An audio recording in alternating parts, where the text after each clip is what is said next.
Assalamualaikum warahmatullahi wabarakatuh. Salam sejahtera buat kita semua. Halo guys, gimana kabarnya?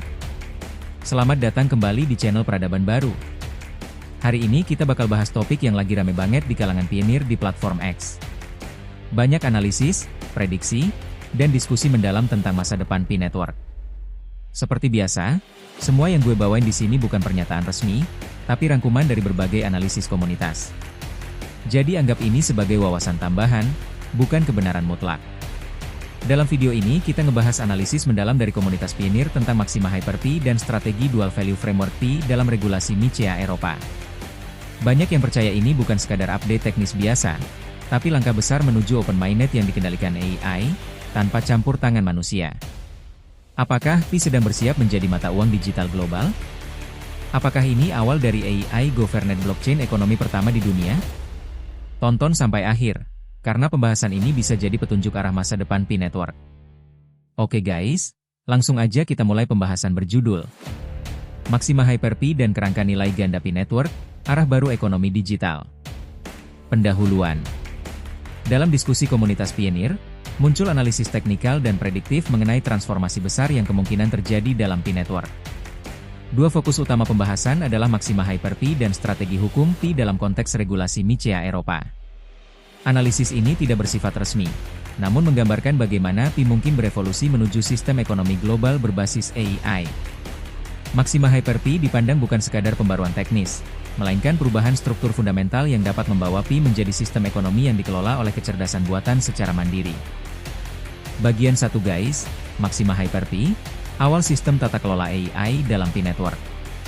Maxima Hyper-P dirancang sebagai lapisan kecerdasan buatan yang mampu berjalan secara mandiri dan berevolusi sendiri.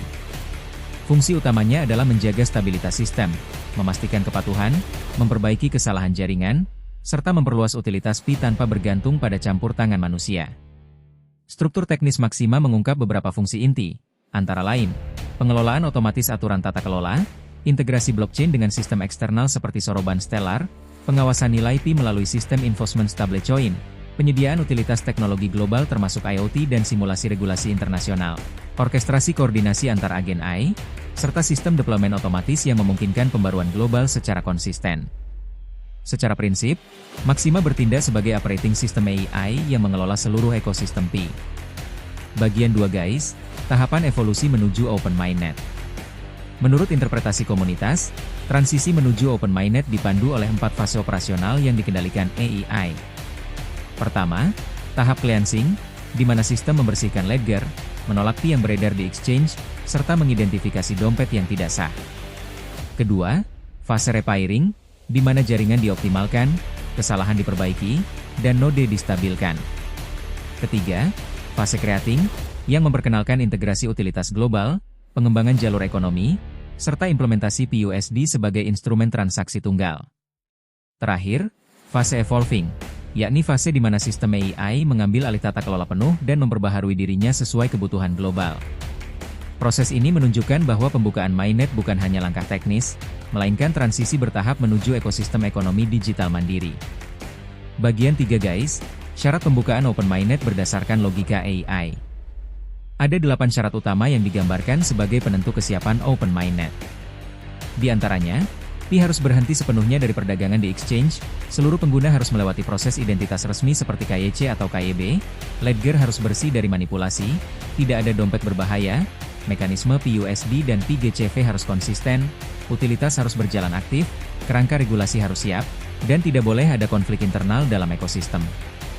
Jika seluruh kondisi ini terpenuhi, sistem dianggap stabil untuk memasuki fase operasional penuh secara global. Bagian 4 guys, Dual Value Framework dan posisi Pi dalam regulasi MiCA. Di dalam white paper MiCA, terdapat pernyataan penting. Pi token does not qualify as a utility token. Pernyataan ini bukan penolakan terhadap fungsi utilitas Pi, melainkan strategi hukum agar Pi tidak terikat pada batasan definisi token utilitas dalam regulasi Eropa. Dengan tidak dikategorikan sebagai utility token, Pi menghindari pembatasan yang biasanya berlaku pada token yang hanya berfungsi sebagai akses layanan dalam ekosistem penerbit. Bagian terpenting dari dokumen tersebut tertulis, "Without prejudice to other jurisdictions." Artinya, meskipun Pi diklasifikasikan sebagai non-utility di Eropa, negara lain bebas mengklasifikasikannya sesuai dengan struktur hukumnya.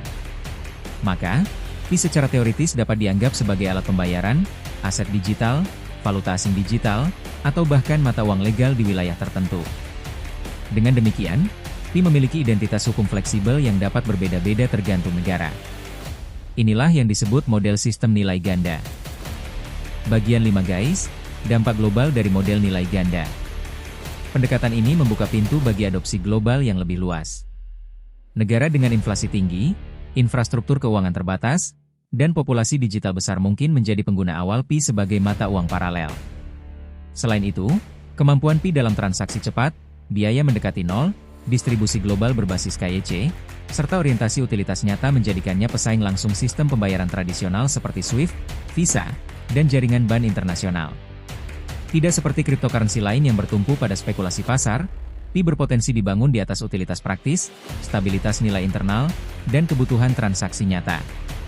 Jika struktur ini berjalan sesuai prediksi, Pi tidak hanya menjadi aset digital, tetapi dapat bertumbuh menjadi infrastructure currency atau mata uang digital lintas negara.